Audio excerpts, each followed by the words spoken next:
Welcome back to the Brazos Sports Preps Cast, everyone. Joining us now, it's our fellow Eagle friend, Travis Brown. He covers mostly Texas A&M athletics, but he helps us out on Friday nights covering high school football, and he's covered the Bryan Vikings the most of the three of us this season. And well, Travis, the Vikings finally got their first win of the year last Friday over Colleen Shoemaker. Kind of looking back at it, what do you think the Vikings did well that allowed them to finally come away with a win?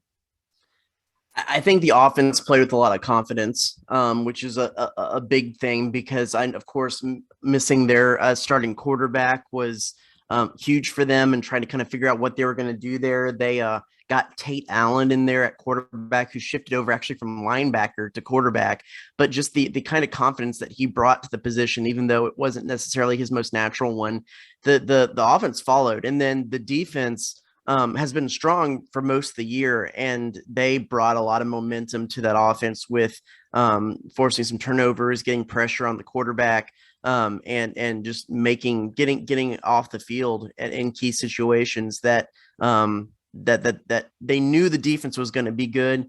And when they are good, it brings momentum over the offense.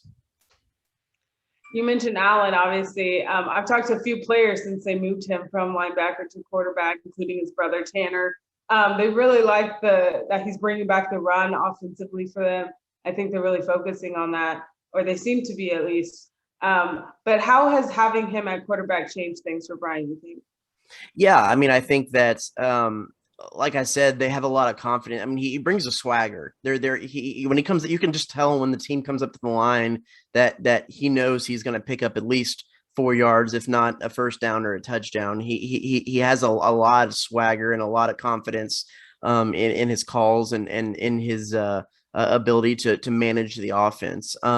I think that he's a powerful runner. I mean, if he gets the ball, he's going to try to run through you. And they've done some option work with him where he's going to initiate some contact before making that pitch. And so I think he brings a little bit of, when I say excitement, it's not like speedy Johnny Manziel excitement, but it's definitely like he might truck stick somebody kind of excitement. To that offense, and he in some short yardage situations he can throw the ball. They do a little bit of play action, and I apologize for not having my roster in front of me, but I know you did a big feature on their linebacker turned fullback a couple weeks ago. What was his name?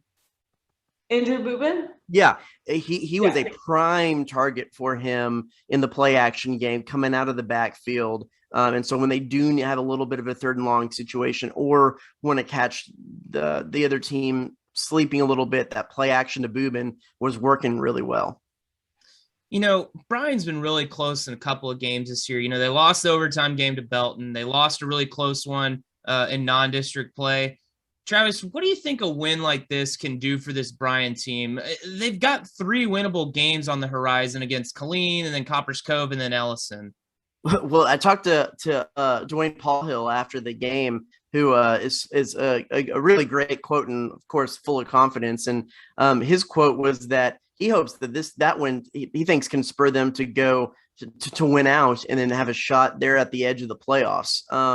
Which, if you look at some of the schedule, it could be possible if they continue to play like they did. I mean, it would be a little bit of a long shot, but I mean, I think that the win gave them confidence that they think that they can still try to make a run for the playoffs. And I mean, if you believe it, you can achieve it. So yeah, I think that there's something there that I think a lot of what the key word to Bryan right now is confidence, and they have it. Well, we'll see if Bryan can keep that confidence up. They've got a road game on Thursday against Colleen this week. So yeah, Travis, before we get going, how can people follow you on Twitter to get the latest updates on all kinds of things that you post about? I don't believe in Twitter. As Jimbo Fisher said, social media is the damnation of the world.